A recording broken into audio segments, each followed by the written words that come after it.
Well, at 54 years old and been married now for coming up on 4 decades, about 3.5 decades, 34 years, been married, been with the woman for 36 years. So, with all of that considered, I am not in the demographic this meme is about single guys or single women.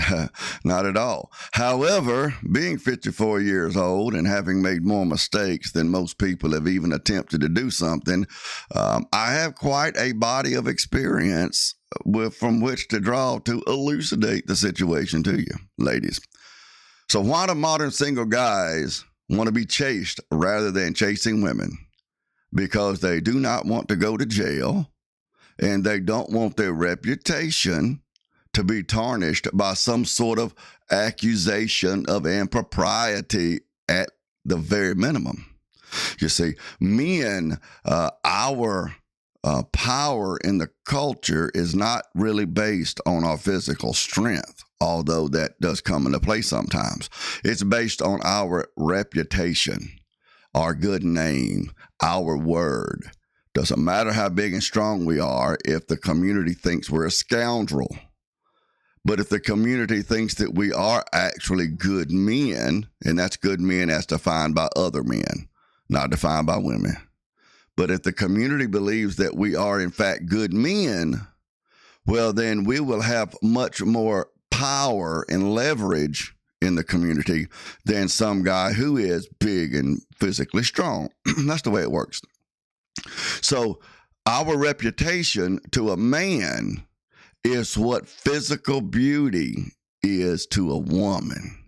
So just like that woman would just freak out probably if her nose was, I don't know, broken, like the old Brady Bunch episode where Marsha gets hit in the face with the football and it breaks her nose and it's such a big deal.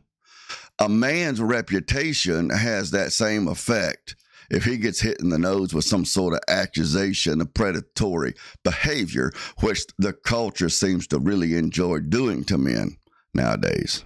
I just read a statistic over there from RAINN, RAINN, for whatever they're worth, said that according to their studies in 2024, something like 81% of women have reported being the victim of a sexual assault or sexual harassment. So they lump sexual assault and sexual harassment together, and then they say 81% of women have been victimized. And then they go on to say that the vast majority of people who commit those acts are men. Do you see how that adds up? So what exactly is sexual assault? Well, that gets kind of squishy sometimes. Not to defend sexual assault or diminish its effects or any of that. But when you start getting down into the details of what is actually counted in those surveys as sexual assault, it will include a lot of things that men typically don't even consider sexual assault. You know, if I'm sitting on a couch at some cookout or something, I'm sitting on the lawn chair, and some gal walks up beside me to speak to me and puts her arm around me and squeezes my shoulder and gets in my personal space, I don't think of that as sexual harassment. And I mean, if she, squeezes my shoulder, I don't think of that as sexual assault. But with many women, if the shoe was on the other foot, she would say, well, I was sexually harassed or I was sexually assaulted. So these numbers get to be a little squishy. But we don't see these details explained in the culture. All we see are these great big announcements about how men are preying on women, and 81% of women have been the victim of sexual assault, sexual harassment, and those numbers are typically self-reported. You see, so not really verified by any sort of an objective investigation, you see. No, I'm not saying that women are lying about being assaulted. I'm not even getting into that. I'm just pointing out the fact that these are self-reported numbers. Okay? So we see this all over the culture. You know, these single men, they see in the movies and all of this sort of stuff where men are portrayed as the predators and the assaulters and basically the bad guys towards women. And then you figure that in many states, the woman's consent has almost got to be in writing.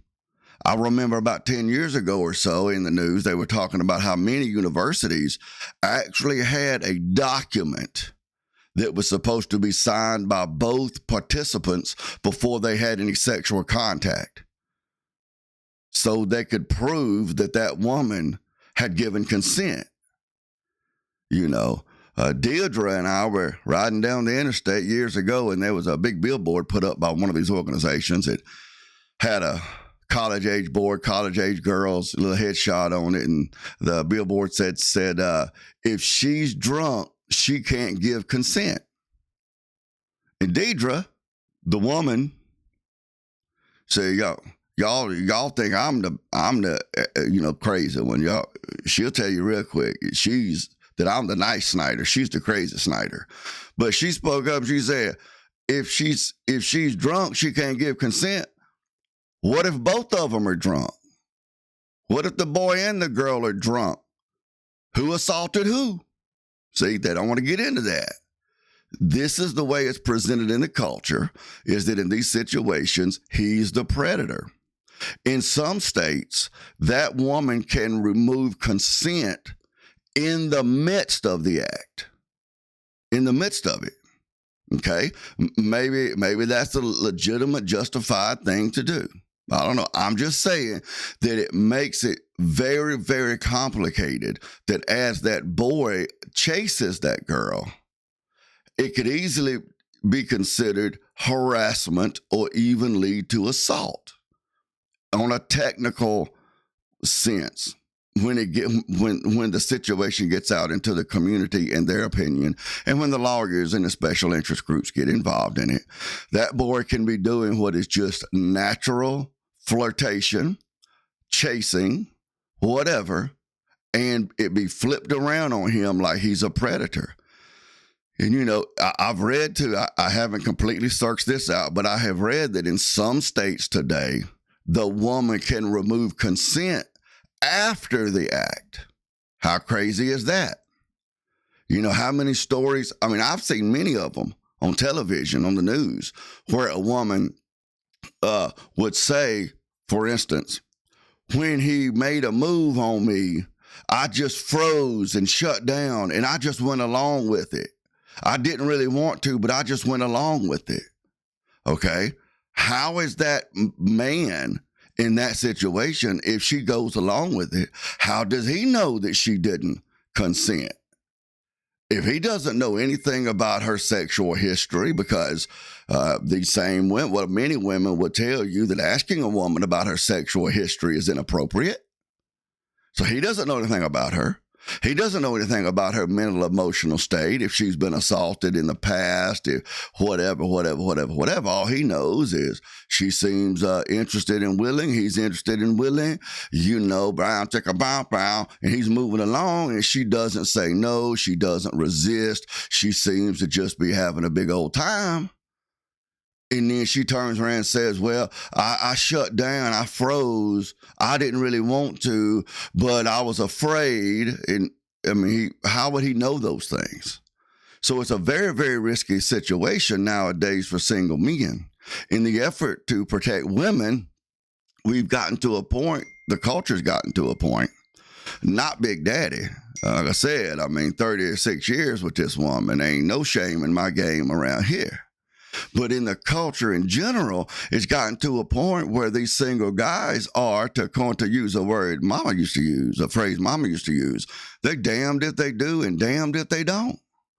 When they interact with one of y'all, they're taking a big gamble and a big risk with their reputation.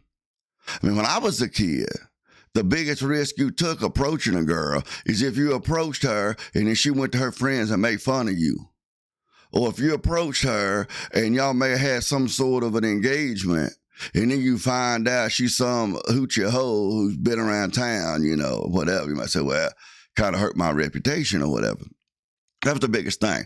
But there wasn't any sort of legal ramification, something that might could get you fired or get you arrested, and then you're in a position to defend yourself. And if you get to that point, even if you successfully defend yourself, that mark is still on your reputation. Well, I mean, he got a good lawyer and got him out of it. He got away with it and that sort of stuff.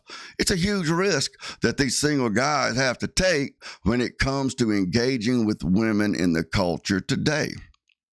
You know, and that's just the bottom line. So, why do modern single guys want to be chased rather than chasing women? Because they don't want to go to jail. They don't want to have their reputation destroyed by some scorned woman. That's just the truth of the situation, and I'm Dane.